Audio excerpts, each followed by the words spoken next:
Okay, everybody, we are back. Ray and Steve here. We are back with Counting Tracks, episode number 3. We are going to be talking about Nirvana today. Last episodes we did were discussing Alice in Chains, and today we're going to go the other side of the grunge spectrum and talk about Nirvana. How's it going there, Steve? Tell us a little bit about what we're going to be doing with Nirvana today. I'm doing fantastic today. I'm Good. excited we're doing Nirvana, one of my favorites. Got the flannel on in respect. I Um, know, I have a Nirvana shirt on. I didn't wear the oh, I flannel. didn't even notice. That's awesome. Yeah, yeah, So yeah, we're going to compare Bleach and Nevermind. And we're going to use the yeah. same grading scale from Alice in Chains when we did that one. Uh, 1 for a song you love, 0 for just it's good, you like it, but it's nothing great, and Yeah. -1 for get that off of my CD player. For anybody that is listening, we are critiquing these albums. This is not for us to stream music, so that's why we're talking over it. Blue is the first track. I'm just going to start off with my initial thought of this, and I'll throw it right to you. Obviously, as an opener, I love it. To me, it's weird because it's up tempo, but it's so depressing. It's almost like you're going the opposite way. It's like instead of hey, let's get excited, it's like hey, let's get ready to get depressed. I mean, Which is the story of my life. So maybe that's why I like it. Your thoughts? really, it's the whole story of Bleach. It is a very negative album if you really listen to it. I definitely agree. It's a great way to open an album. Kind of Yeah. sets the tone. I agree. I'm just going to interject briefly because I don't think I set a score. This is a +1 for me all day. This is one of my favorite songs on Bleach. I dare say number 1 because that'll change on the day, and the fact that it's number 1 would be weird. But I like it a lot. So, closing thoughts on Bleach. Or, I keep saying Bleach, excuse me. Blue. I do agree. I think it's a great way to start an album. I think there's stronger stuff, so I gave it a 0. Right on. Okay. Number 2, Steve, take us down the list here. I'm just going to kind of drive. So, what's number 2? Number 2 is Floyd the Barber. Quite possibly one of the only songs ever written about the Andy Griffith Show. It was written about the Andy Griffith Show. Yep, all the characters named are from Andy Griffith. All right. That's going to make you go back and listen to it, isn't it? Yeah, and slightly red-faced in the fact that I pride myself on knowing obscure crap about bands and I had no idea. And I'm assuming that was on purpose. Was part of Andy Griffith nerd or something? Or? Totally huge. Had the whole CD collection or DVD collection. I have no idea. I just think he was probably, chilling out and in the right state of mind, and it came on, and there's a lot of interesting names within that. Now I'm going to have to go back and listen. Yeah.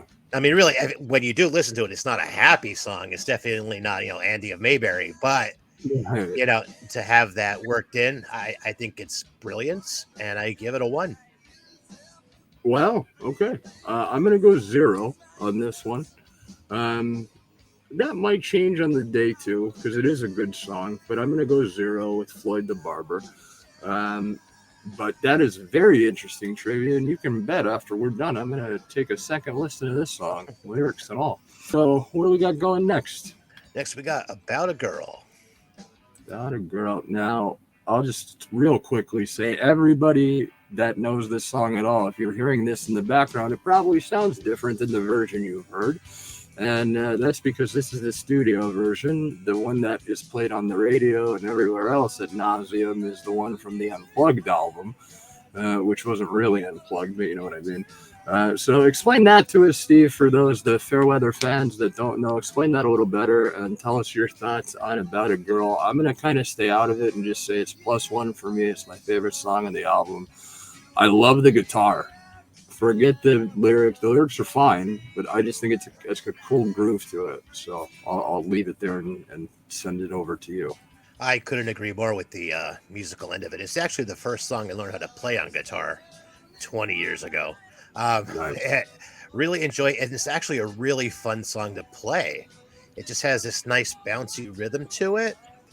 Cool. It's not overly complicated. And really, I do personally tend to play it more like the unplugged version. But Mhm. yeah, he wrote it for his girlfriend at the time, and I'm blanking out on her name, but I'm sure she's a lovely lady. Courtney? No, no, This was no. pre-Courtney? Yeah, yeah. This that was before Yoko showed up. Um, Yeah, I think if she was Yoko, they would probably still be together. I think she's worse than Yoko. so I Um, definitely give this a one. okay. Something too, I was just thinking of randomly. Hmm. This is the being their first album. There is no Dave Grohl. Dale Crover played drums with them. Dale There, Crover played drums. There is yeah, a different drummer credited, though, I believe. Is there not? there is, and he's even in some pictures, but they decided not to use him. But they liked him, and he was a friend, and they didn't want to like kind of screw him over, so they gave him credit too. But Dale Crover is there. He's the one that played the drums for him. And his name, the guy on the album, is Chad Channing. Until Dave, I mean, outside the hardcores, until Dave Grohl mentioned it during the Hall of Fame speech. I think he said he was the fifth drummer by the Yeah, they time he got in the band. they went So, through a few. And before we go on, I mean, just a quick aside with this album and just yeah. Nirvana forming. Really, this all happened because Buzz from the Melvins told Kurt to get lost. Um, Even though they were friends and became friends over, even more so. He really Kurt wanted to be in the Melvins. Oh, That was a band he looked up to them. They'd have been around already for a long time, way before grunge, already doing the grunge kind of thing. yeah. But he tried out for them. They're like, yeah, no, go do your own thing. And here we are. So that's awesome. So we are now into track number 4, Steve. Track number 4 is School. one of my faves. I'm going to go right out there again and kind of stay back on this one and go +1 for me. This is easily number 2 on the album, and it might be number 1 most days if I take About a Girl out of it. Love this song. Listen to Jay Mascis from Dinosaur Jr. cover this when Nirvana went into the Hall of Fame. They played a concert that night in some club just for the heck of it. Dave and Pat Smear, and they had different guest vocalists. The chick from the Pixies played a song or two. I think Joan Jett. Kim Jay Deal? Mascis. What's that? Kim Deal? Kim Deal. Thank you. Kim Deal. Jay Mascis came up and sang School. And I know I'm hijacking this already, so. No. But they played an album, a concert like the night after, like after the ceremony, like an hour later. And Dave Grohl played the drums, and they played Joan Jett was there, and she sang "Smells Like Teen Spirit," I think. But Jay Mascis did School, and so he had like casual clothes on, but a baseball hat and his long gray hair and his, grandpa glasses. And he starts ripping into this song, and I'm like, wow. Like, and I love Dinosaur Jr., but I'm like, my God, if they would turn up the freaking tempo on their songs, they would have been huge. I mean, way bigger than they were. But I also love School. This song, not the actual institution of School, but that's for other reasons. So your thoughts? Sorry about all that. I'm right there with you. +1. Really enjoy it. Uh, as far as going back to the guitar aspect of it, also a fun song to play, but very tough to play and sing at the same time. There's a lot of really interesting guitar work uh, through their entire catalog. I mean, not even just this song, but yeah, I love it. I would listen to this anytime that it's on. Right on. School is awesome. We think we both agree. The next one that we're going to is number 5. This one is Love Buzz. Tell us about Love Buzz, Steve. Okay, so first, this is probably my second favorite song on the album, but it's not a Nirvana song. Okay. It's a song done by the Shocking Blue. That's shocking. Very. And I was shocked to hear it. Okay. But yeah, it is a cover song. +1 for me because I just think it's fantastic. If you get the chance and you're perusing the YouTube, watch the performance of this in Houston. It's a little bar. Bouncer gets the hell beat out of him. I mean, you're only gonna get about 2.5 minutes of the song, but it's a good Mhm. video. That's fun.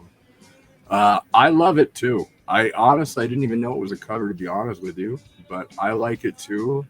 I like it sounds drony to me, if that's an adjective I can use.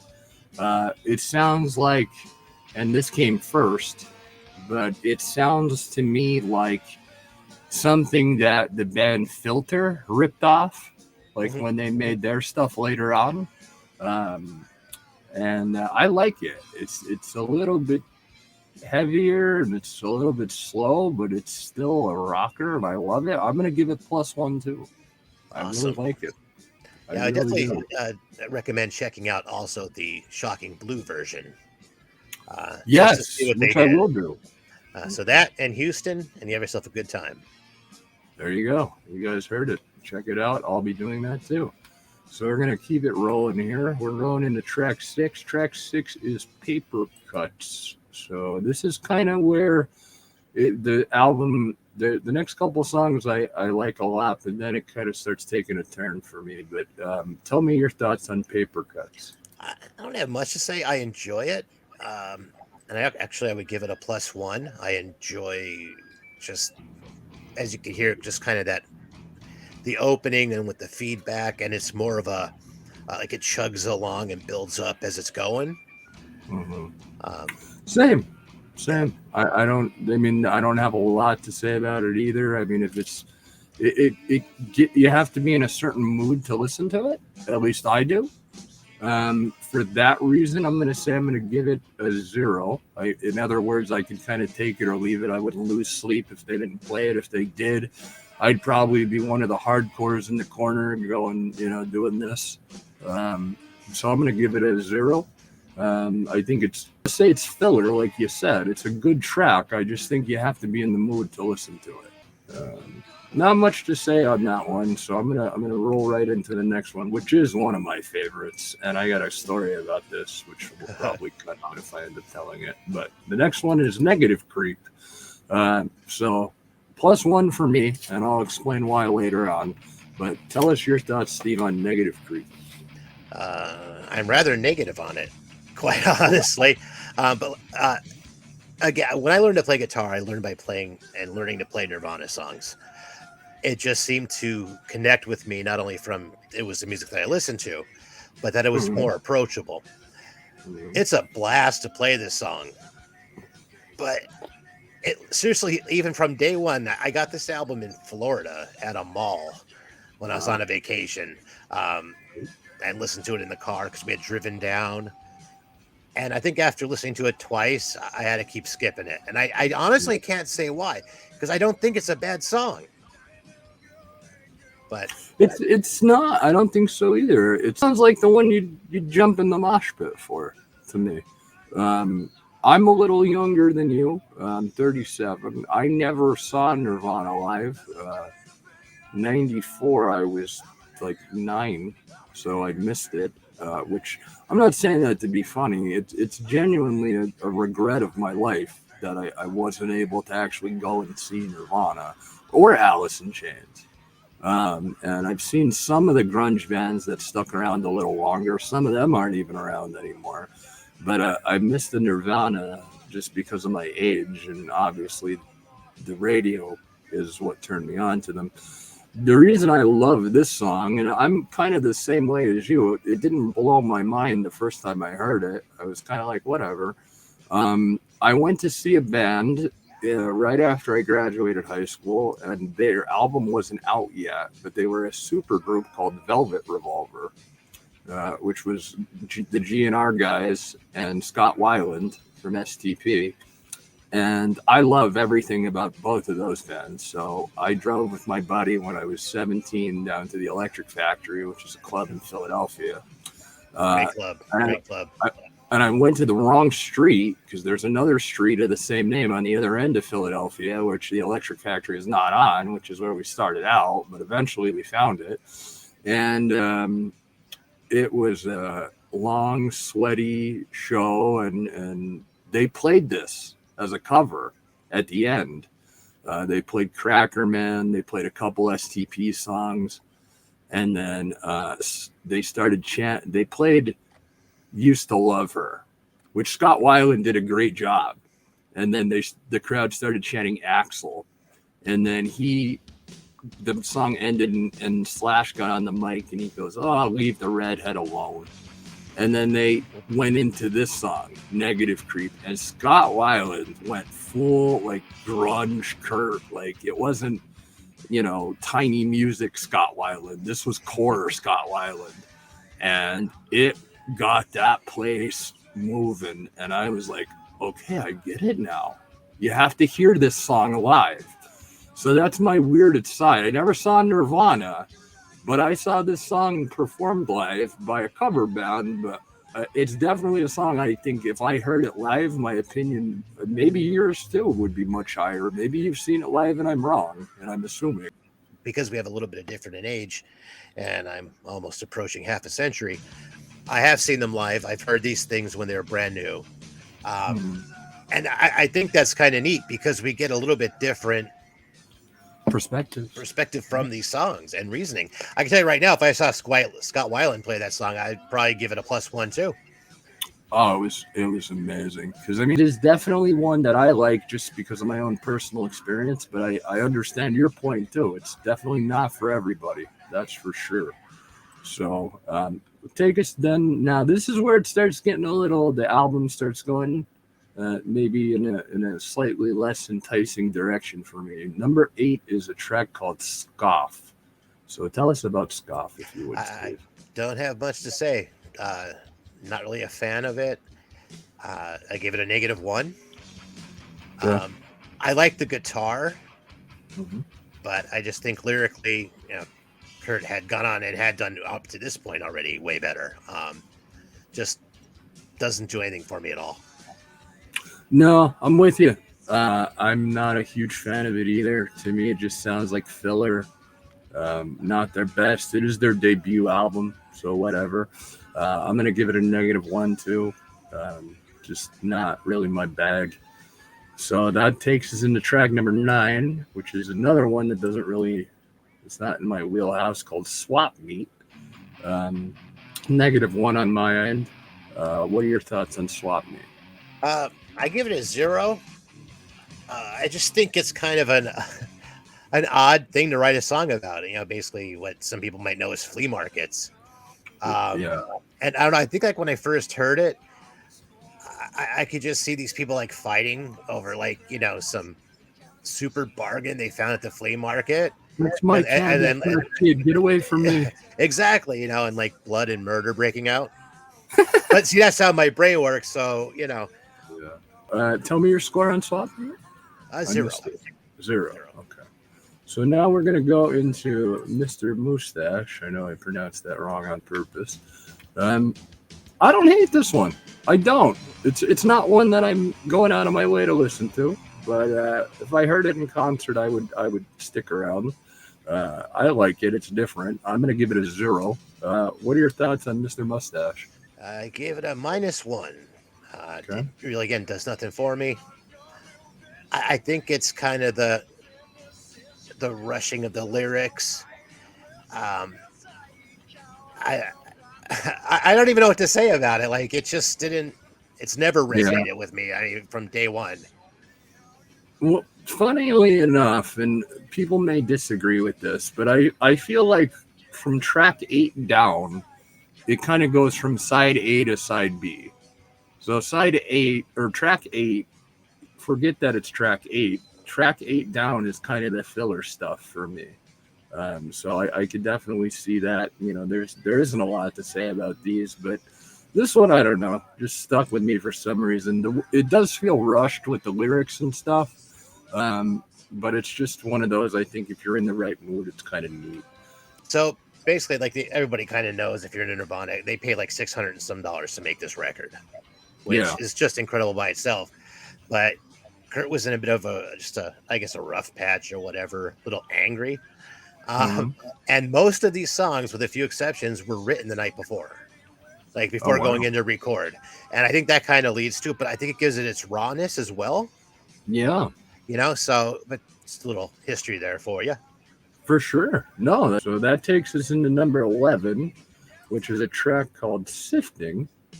And I got to admit, when I re listened to this album the other day, I kind of forgot about this track. This is not one that I put on all that often. And I honestly, I don't have a lot to say. I know I've said that over and over and end up on the album. So I'm going to give it a -1. So what are your thoughts score wise? I'm on the complete opposite spectrum. I give it a 1 Okay. for all the exact same reasons that you said. Nice. So I'm not going to repeat them. Yeah. Nice. And I think too, hearing this when I was at that age, and like I could relate to it a lot more than maybe now. Like if this came out today by some, Yeah. another band, or if Nirvana was still around and they put it out, I probably wouldn't like it. Right. But Right.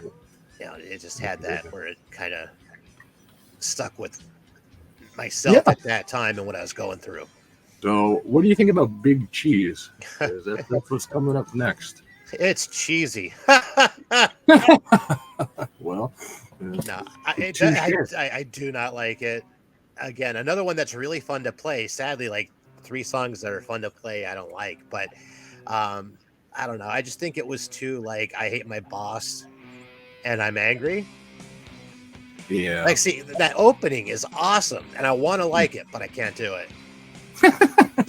I was gonna say the opening gets me, but then it's the lyrics are kind of like, And yeah, you could tell. That opening is just fun because you kind of hang half a beat on the first chord before sliding up the good. It feels fun to play, but Yeah, -1 for me also. Not one I'd write home about. But that takes us to track number 13, which is the end. Just a little side note, because I'm reading it here. If you guys can see it on screen where my mouse is, this was released June 1st, 1989. So I was not even 4.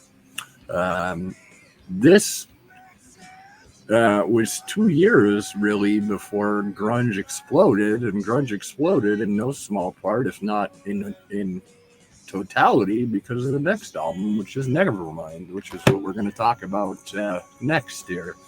So give me your thoughts as we transition to track 13, Downer. I like it. It is negative. It makes me feel down, but that's okay because it also gets me rocking. So I'm going to give it a +1 to close it out for my end. I Your thoughts? totally agree. Love Buzz is my second favorite song on here. This is my first. Right on. And I also think because it's kind of like this could have been on Incesticide, which is a whole other thing to get into, which we're not going to do today. But I do enjoy that album greatly. And I just really like it's a great way to end an album. Right on. It's just banging. I Sadly, agree with you. Never got to see this one live, or in person. I've seen videos, but I just think it's a nice way to end it. Same. And I'll end it by giving you my thoughts, and I'll bounce this off you while we wrap it up. So we've gone through Bleach. We appreciate everybody with, as always, I say every week, going through our growing pains. We're trying to make things a little smoother each week, and I think we've accomplished that this week for sure. I'm going to stop the music just for our comments here. Downer, though, I agree. It's out of the second batch of songs, the second half of the album, it's number 1 of those tracks for me. It kind of is a foreshadowing to Nevermind in the fact that it's a little bit faster. It's still heavy. It has more of that classic quote unquote grunge sound to it, I suppose. So it's kind of a neat lead in that way. I think if they would have ended the album with like Big Cheese or Sifting, it maybe wouldn't have been held in such high regard. But that's just my assumptions. But I'm interested now to see our thoughts and stuff and how our scores add up. And then next episode we're going to talk about Nevermind. So you're the boss. So tell us what we did score wise. All right, so I rate it Bleach 3. And Ray, you rate it Bleach 2. Okay. So you don't like it quite as much as I do, apparently. No, but I thought honestly my score would be a bit lower, but I mean, I that's why I love this idea because it really kind of gives you a more accurate representation of what you think about the albums, which I think is what's cool about the whole thing. And the fact that our opinions on this album are drastically different and we're a point apart is kind of cool to me. And that's what makes this whole thing worth it. So closing thoughts on Bleach, Steve, before we wrap it up. I'm very happy they made it because there wouldn't have been anything else. You There know, you go. that's all I could say. Great album. Check it out. You won't, you won't be disappointed. Yeah. Like we said, Shocking Blue, the Houston concert for Love Buzz, and Mhm. getting to some Andy Griffith. Yeah, exactly. So get out the old Andy Griffith DVDs, put on some flannel, get on the couch, and crank this thing up. You'll be seeing us doing this again. Episode 4 is going to be Nevermind. So if you're interested, go right into that. See everybody next time. For Steve, this is Ray for Counting Tracks, episode 3. We will see everybody later. Bye, everybody.